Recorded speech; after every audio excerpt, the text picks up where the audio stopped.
नमस्कार, मी प्रतीक्षा. न्यूज 24 मराठीमध्ये आपल्या सगळ्यांचं स्वागत आहे. न्यूज 24 मराठीमध्ये आपण नेहमीच नवनवीन विषय घेऊन आपल्या भेटीस येत असतो. तसंच आजचा आपला खास रिपोर्टचा विषय आहे मतदानाचे महत्त्व. तर चला जाणून घेऊया मतदानाचे महत्त्व. आज 20 मे महाराष्ट्राच्या लोकसभा निवडणुकीच्या 5व्या आणि शेवटच्या टप्प्यातील मतदान, आणि तितकंच महत्त्वाचं देखील, कारण आज महाराष्ट्राची आर्थिक राजधानी असलेल्या मुंबई शहराचं मतदान आहे. तर चला याच निमित्ताने आजच्या या खास रिपोर्टमध्ये जाणून घेऊया मतदानाचे महत्त्व. आजच्या मतदानातून आपल्याला पुढल्या 5 वर्षांसाठी आपले सरकार निवडायचे आहे. बऱ्याच लोकांना प्रश्न पडलेत, मताधिकार का नोंदवायचे आणि कशासाठी नोंदवायचे? कोणाला आपलं सरकार आणायचं आहे तर कोणाला काय फरक पडणार आहे आपल्या मतानं, असंही वाटतं. काहींना सगळेच राजकीय पक्ष योग्य वाटत नाहीत किंवा उमेदवार योग्य वाटत नाही, म्हणून ते नोटा या पर्याय वापरण्याचा विचार करतात. नेमकं कशासाठी करायचं आहे आपल्याला मतदान? चला जाणून घेऊया. आपला देश जितका अद्भुत आहे तितकाच आपली लोकशाही देखील. आपला भारत देश नेमका कसा आहे? हा आधुनिक भारत, त्याची देश म्हणून नेमकी ओळख कशी आहे? आधी 8 प्रांत होते, मग 31 राज्य झाली आणि काही केंद्रशासित प्रदेश. 6 प्रमुख धर्म आहेत, 6400 जाती आणि 1618 भाषा. कुठे पाणथळ, कुठे वाळवंट, कुठे वर्षावन, कुठे सागर किनारपट्टी, कुठे बर्फाळ प्रदेश, कुठे उंच डोंगर रांगा, कुठे विस्तीर्ण पात्र असलेल्या नद्या, तर कुठे बारोमाह दुष्काळ. या भौगोलिक विविधतेने वेगवेगळे सण आणि अतिशय विभिन्न संस्कृती, कालगणना सुद्धा वेगवेगळ्या. मग ह्या भारताची आयडिया ऑफ इंडिया नेमकी काय आहे? या देशाचा प्रमुख धर्म हिंदू असला तरीही तो देशाचा अधिकृत धर्म नाहीये. आपला देश धर्मनिरपेक्ष आहे. हिंदू धर्मातल्या अनेक गोष्टी न पटल्यानं वेगवेगळ्या काळात वेगवेगळ्या दार्शनिकांनी नव्याने धर्म स्थापन केले. बौद्ध, जैन, शीख, लिंगायत या धर्मांचं उगमस्थान भारतच आहे. बहुसंख्य मुस्लिम आणि ख्रिश्चन आहेत, तसेच पारशीही आहेत. वेगवेगळे पंथ किती ह्याचा हिशोबच नाही. 700-800 वर्षे मुघलांनी राज्य करूनही हा देश इस्लामिक झाला नाही आणि 200 वर्ष ब्रिटिश असूनही हा देश ख्रिश्चन झाला नाही. दुसऱ्या धर्माच्या माणसाच्या सोबत, वेगवेगळ्या जातीच्या माणसांसोबत आपापल्या वेगळेपण जपत सहकार्य आणि सहजीवन हा भारताचा आत्मा आहे. भारत हा असा आहे. देश स्वतंत्र होत असताना भारत लोकशाही राज्यव्यवस्था स्वीकारणार हे स्पष्ट झालेलं होतं. त्यानुसार घटना समिती स्थापन झाली आणि भारताची राज्यघटना अस्तित्वात येऊन 26 जानेवारी 1950 रोजी भारत संसदीय लोकशाही असलेला सार्वभौम देश झाला. भारताची लोकशाही आणि इथली संसदीय प्रणाली या अतिशय सुंदर गोष्टी आपल्याला लाभलेल्या आहेत.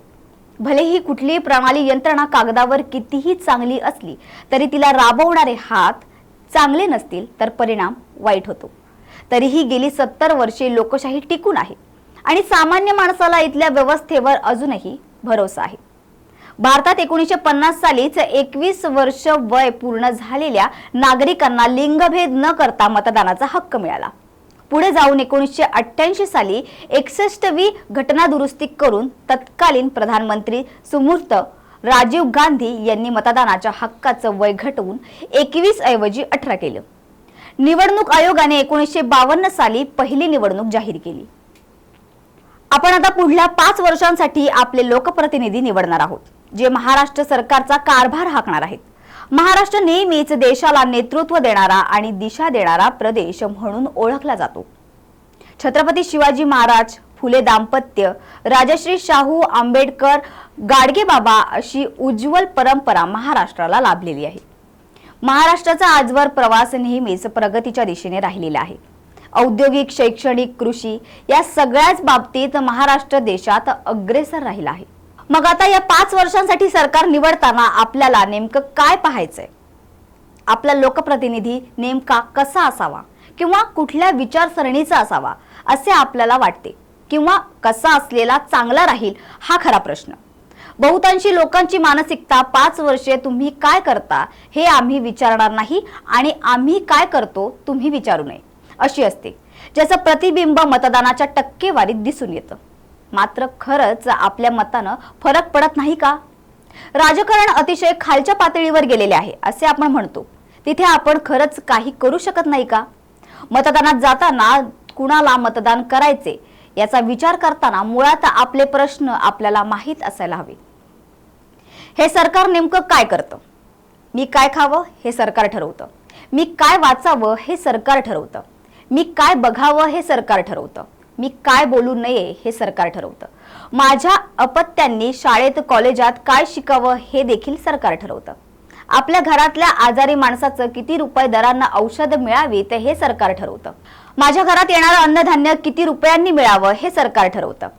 माझ्या घरात येणारं पाणी कुठून आणि किती रुपया दराने यावं हे सरकार ठरवतं. माझ्या घरात येणारी वीज किती वेळ येईल आणि किती रुपये दराने येईल हे सुद्धा सरकार ठरवतं. माझ्या गाडीत पेट्रोल टाकायला किती रुपये द्यावे लागतील हे सुद्धा सरकार ठरवतं. माझ्या कुटुंबाला विमा कवच द्यायचा असेल तर त्याचा दर सरकार ठरवतं. मी जिथं नोकरी करतो त्या कंपनीला होणारा नफा नुकसान सरकारी धोरणावर सुद्धा अवलंबून असतो. मार्केट नावाचा जो बाबुलबुवा आहे त्याच्या नाकातील वेसण सरकारच्या हातात असते. माझी कंपनी नफ्यात आली तर मला पगार वाढ मिळेल की नाही हे ठरतं. माझ्या शेतीला कुठून आणि कसं पाणी मिळेल हे सरकार ठरवतं. शेतात पेरायला बीज आणि टाकायला खताचे दर सरकार ठरवतं. माझ्या शेतीत पिकलेल्या मालाचं बाजारभाव सरकार ठरवतं. माझ्या भोवताली असणारा परिसर आज कसा असेल आणि उद्या कसा राहील हेही सरकार ठरवतं. माझ्या जन्मापासून माझ्या मृत्यूपर्यंत प्रत्येक बाबतीत माझ्या आयुष्यात सरकार कुठे ना कुठे दृश्य अदृश्य स्वरूपात माझ्या जगण्यावर प्रभाव टाकत असतं. असे आपल्या जगण्यावर दिवस रात्र प्रभाव टाकणारे सरकार आपण ज्या वेळेस निवडून देतोय त्यावेळी विचार तर करायलाच हवा. आणि तो विचार कोणता करायला हवा? आपले मूलभूत प्रश्न काय आहेत हे मुळात आपल्याला समजायला हवं. आपल्या घटनेने आपल्याला अन्न, वस्त्र, निवारा, आरोग्य, शिक्षण हे अधिकार दिलेले आहेत आणि कल्याणकारी राज्यव्यवस्था राबवताना प्रत्येक नागरिकाला या गोष्टी मिळतील हे पाहण्याची जबाबदारी ही सरकारची आहे. उद्योगधंदे व्यवस्थितपणे चालावेत, लोकांना रोजगार मिळावा, दळणवळण सुकर व्हावे यासाठी रस्ते, महामार्ग या पायाभूत सुविधा पुरवणं, शेतीसाठी सिंचनाची व्यवस्था करणं या गोष्टी सरकारने करणे अपेक्षित आहे. सत्तेवर येणारी सगळीच सरकार ते करतात किंवा किमान ते करण्याचं आश्वासन आपल्याला देतात. महाराष्ट्राची राजधानी मुंबई देशाची आर्थिक राजधानी आहे. पुणे विद्येचे माहेरघर आहे असे आपण म्हणतो. महाराष्ट्र औद्योगिक शैक्षणिक क्षेत्रात आघाडीवर आहे असे आपण म्हणतो. तेव्हा गेल्या 50 वर्षात महाराष्ट्र राज्य अस्तित्वात असल्यावर राज्यकर्त्यांनी ज्या काही चांगल्या गोष्टी केल्या, धोरणं राबवली, त्यांचा परिपाक म्हणूनच इथवर वाटचाल शक्य झालेली आहे आणि महाराष्ट्र आघाडीवर आहे. महिलांना आरक्षण देणारे राज्य म्हणून महाराष्ट्राची ओळख आहे. तशीच सुरक्षित राज्य म्हणूनही महाराष्ट्राची ओळख आहे. मात्र हे करत असताना सगळ्याच लोकांच्या सगळ्याच अपेक्षा पूर्ण होत नाहीत, म्हणून सत्ता बदल किंवा सत्ता पालट होत असावी. जेव्हा आमदार निवडायचा असतो तेव्हा आपण नेमका काय विचार करतो? आपल्या मतदारसंघात नेमक्या समस्या काय आहेत? रोजगार निर्मितीसाठी काय करायला हवं हे त्याला माहित आहे का? विकासाची कुठली कामं प्रलंबित आहेत आणि तो ती कशी सोडवणार हेच आपण तपासणार ना. ही आपल्या मतदारसंघाची माहिती, प्रश्नाची माहिती असलेला उमेदवार किंवा तशी विजन असलेला पक्ष हाच आपला पर्याय असायला हवा. तिथे देश पातळीवर घडणाऱ्या गोष्टी, कुठल्या देशाला कसा धडा शिकवणार किंवा कुठल्या धार्मिक समूहाला कसं जिरवायचं, धार्मिक अस्मिता टोकाचा राष्ट्रवाद जर कुणी मांडू लागला तर फुटपाथवर भाजी विकणारा अशिक्षित स्त्री सुद्धा नक्कीच विचारेल, बाबा या सगळ्यांचा माझ्या जगण्याशी संबंध काय? आपल्याला म्हणूनच लोकसभा निवडणुकीत लोकप्रतिनिधी निवडताना ही काळजी घ्यायला हवी आहे की आपण भावनिक मुद्दे, अस्मिता, राष्ट्रवाद यांच्या जंजाळात न अडकता जो उमेदवार किंवा पक्ष अन्न, वस्त्र, निवारा, रोजगार, आरोग्य, शिक्षण या गोष्टींवर चर्चा करेल, मत मांडेल, तोच लायक प्रतिनिधी असेल. 65 वर्षांपूर्वी एका मुलाखतीत डॉक्टर बाबासाहेब आंबेडकरांनी सांगितलं होतं की यापुढे आपल्या विचारसरणीनुसार राजकीय पक्षांची भर पडणार आहे. या लोकांनी त्यांच्या राजकीय पक्षांची विचारसरणी देशापेक्षा मोठी मानली तर तो लोकशाहीतील खूप मोठी चिंतेची बाब असेल व त्यामुळे आपल्या देशाचे विघटन होऊ शकते. बाबासाहेबांनी मांडलेली चिंता आज स्पष्टपणे लोकशाही पुढचे आव्हान वाढवताना दिसते. आज काही राजकीय पक्षांचे लोक त्यांच्या पक्षाची विचारसरणी ही आपल्या देशापेक्षा मोठी मानत आहेत. बाबासाहेबांनी सांगितलेली दुसरी चिंता ही धर्माबाबत आहे. धर्म ही माणसाची नैतिक गरज आहे. धर्म तुम्हाला आत्मिक समाधान देतो, पण धर्म राजकारणात आणता कामा नये. जेव्हा धर्म राजकारणात येतो तेव्हा व्यक्तिपूजा वाढते व अशा वेळी देशात पुन्हा नवी आव्हाने निर्माण होतात. असे म्हणतात की चांगले लोक मतदान करत नाहीत म्हणून वाईट लोक निवडून येतात. हे म्हणणे शब्दशः खरे आहे. भारताच्या राजकारणात वाईट, भ्रष्ट, गुन्हेगारी पार्श्वभूमीच्या लोकांचा भरणा जास्त आहे असे नेहमीच बोलले जाते.